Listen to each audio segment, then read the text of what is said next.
For several reasons, specific aircraft perform admirably in some theaters while horribly in others. Every generation of fighter development has had a type whose performance kept it underrated until it showed itself in battle, or served as a potent deterrent during times of peace. In this video, we will look at 5 of the most underrated planes ever. Welcome back to Daily Aviation. This video will look at the 7 cheapest private jets you can buy. Let's start our video. 1. Vickers Valiant. The Vickers Valiant was a British nuclear-capable high-altitude jet bomber that was a part of the Royal Air Force's V-Bomber Strategic Deterrent Force in the 1950s and 1960s. Vickers Armstrongs created it as an answer to the Air Ministry Specification B.35/46 for a nuclear-armed jet-powered bomber. The Handley Page Victor, Avro Vulcan, and Valiant were the next V-bombers to enter service after the Valiant. The only V-bombers to drop live nuclear missiles was the Valiant. During the Suez Crisis in 1956, Valiants based in Malta carried out traditional bombings over Egypt as part of Operation Musketeer. The primary Valiant force was employed in the nuclear deterrence role in the conflict between NATO and the Warsaw Pact nations from 1956 until the beginning of 1966. Other squadrons engaged in electronic warfare, aerial surveillance, and refueling in the air. The V-Force fleet, which included the Valiant, switched from high-level flying to low-level flying in 1962 in response to advancements in Soviet Union surface-to-air missile, or SAM technology, to avoid SAM attacks that would have faced it if they were to fly at high altitudes. In 1946, it was discovered that the forging at the rear of the spar attachment of Valiant wings had crystalline corrosion and signs of fatigue. A repair program was in progress by the end of 1964. But after the government changed, Dennis Healy, the new Ministry of Defense, decided that Valiant should be retired from duty, which took place in early 1965. Until the 1980s, the Victor and Vulcan V-bombers were still in use. 2. Northrop P-61 Black Widow.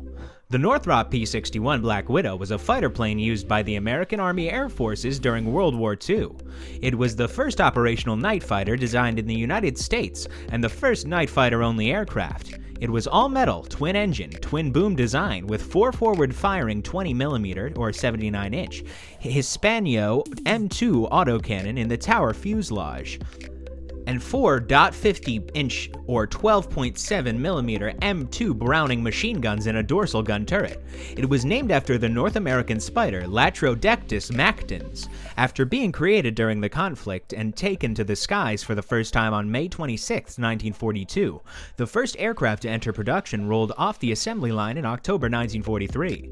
The Black Widow was used successfully as a night fighter by United States Army Air Forces squadrons in the European Theater, Pacific Theater, China-Burma, India Theater, and Mediterranean Theater during World War II, despite not being produced in the exact quantities as its contemporaries. It took the place of earlier night fighters of British design that had been upgraded to include radar when it became available. The P-61 was converted into the F-61 after the war and was used by the 5th Air Force and Air Defense Command of the United States Air Force as a long-range, all-weather, day-night interceptor until 1948 and 1950, respectively. In 1954, the last aircraft was taken out of government service.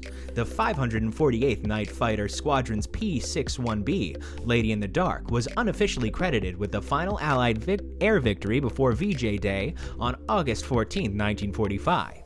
Using the P-61 as a foundation, the Photo Reconnaissance F-15 reporter aircraft for the United States Army Air Forces and eventually the United States Air Force was constructed. 3. Cessna A-37 Dragonfly. The lightweight counterinsurgency COIN aircraft used in the Vietnam helped establish the benchmark with the A-37 Dragonfly. The Air Force started looking for low-cost, light, and straightforward aircraft to deploy in counterinsurgency operations when America became involved in the Vietnam War. In 1963, Cessna transformed a T-37 trainer into a YA-37A prototype. The standard airframe has more potent engines and weapon-ready hardpoints on the wings. Impressed, the Air Force placed a production order for the type. The Dragonfly was the first one used for combat flights in Vietnam in 1968. Over 10,000 missions were flown by the adaptable A-37 in its first year of combat service. It quickly established a reputation for being aggressive and successful in coin operations. The South Vietnamese Air Force received 25 A-37s, which it used to carry out combat missions until the war ended in 1975. The North Vietnamese were so impressed that they used A-37s that had been captured during the invasion of Cambodia. The USAF kept enhancing the Dragonfly. The A-37B type was produced in 577 pieces and used as light attack aircraft. The Dragonfly was highly sought after due to its simplicity and firepower, and many South American nations, including Turkey, still use them today. Air National Guard forces in the United States still use the A-37B as a forward air control aircraft. A few numbers have been made their way into private hands. Have you subscribed to our channel yet? Don't forget to like and share this video. Turn on the post notifications by hitting the bell icon. Keep watching. 4. Saab 35 Draken. The Saab 35 Draken, often known as the Kite or the Dragon, has been an IPA of 3 and is a Swedish fighter interceptor that Svenska Aeroplane Aktiebolaget, or SAAB, created and reproduced between 1955 and 1974. The Saab 35 Draken's development began in 1948 as the Swedish Air Force's eventual successor for the Saab 29 Tunnan day fighter and Saab 32B Lan Sen night fighter, both of which were also in development at the time. It had a novel but untested double delta wing, which prompted the result of a subscale test aircraft. The Saab 210, which was built and flown to escalate this model's novel aerodynamic feature. On March 8, 1960, the Swedish Air Force's frontline squadrons began. The prefix J35, which stands for Jaktflygplan, the Swedish word for fighter aircraft, was constructed in numerous versions and kinds under the title Flygplan 35. The Saab 35 Draken is renowned for many aviation firsts. Among other things, it was the first utterly supersonic aircraft deployed in Western Europe, and the first combat aircraft designed in Western Europe with the true supersonic capability to enter service. By nearly 1950, it had been conceptualized as one of, if not the first, combat aircraft having twin delta wings. It was also the first known aircraft to be able to perform the Cobra maneuver due to the novel wing configuration. The Draken served as an experimental supersonic aircraft during the Cold War.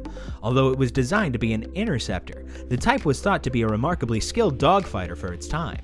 It had various improvements while in Swedish service, with the J35J variant serving as the pinnacle of these. The more modern Saab 37 Viggen fighter mainly had replaced the SAF's Drakens by the 1980s, while the more powerful Saab JAS 39 Gripen fighter was supposed to enter service within a decade, but was delayed. Cutbacks in high maintenance expenses led to SAF to retire and the Draken in December in 1999. Additionally, the type was exported to Finland, Austria, and Denmark for air forces. 5. Heinkel HE-162 Spats. The Luftwaffe used the German Heinkel HE-162 Volksjäger, also known as the People's Fighter, as a single-engine jet-powered fighter aircraft during World War II. It was created as part of the Emergency Fighter Program, and due to the extreme lack of metals and the need to prioritize other aircraft, it was swiftly developed and constructed mainly using wood. The HE-162 design won the Government Design Program competition, officially known as Volksjäger by the Reich Air Ministry. Other names for the aircraft include Spats, or Sparrow, which was the name given to it by the Heinkel Aviation Company, and the Salamander, which was the codename for its wing construction program. The plane stood out for its diminutive size. While it was almost as long as a Bf-109, its wingspan was significantly less than at 7.2 meters, or 24 feet, as opposed to the 109's 9.9 meters, or 32 feet. its top-mounted engine, and the aircraft's ground-hugging landing gear made it stand out the most since it made maintenance on the engine simple. The 162 is notable for being the first operational single-engine aircraft to mount an ejection seat, which made it difficult to exit the plane without hitting the engine. The development was delayed by several testing-related deadly mishaps, but it eventually culminated in an outstanding lightweight fighter in January 1945. Despite the establishment of production lines and the start of deliveries, the status of Germany at the time rendered the endeavor useless. Only about 120 of the slightly more than 1,000 units manufactured made it to the airfields. The majority never took to the skies due to a lack of pilots, fuel, and parts. The plane proved more hazardous to its pilots because of its limited fuel load, which caused several planes to crash off the field and additional pilot fatalities. Small numbers were utilized in development squadrons, which eventually saw action in a few cases in April 1945. Guys, I appreciate your time and support. Which plane do you like the most? Comment your thoughts in the comment section below.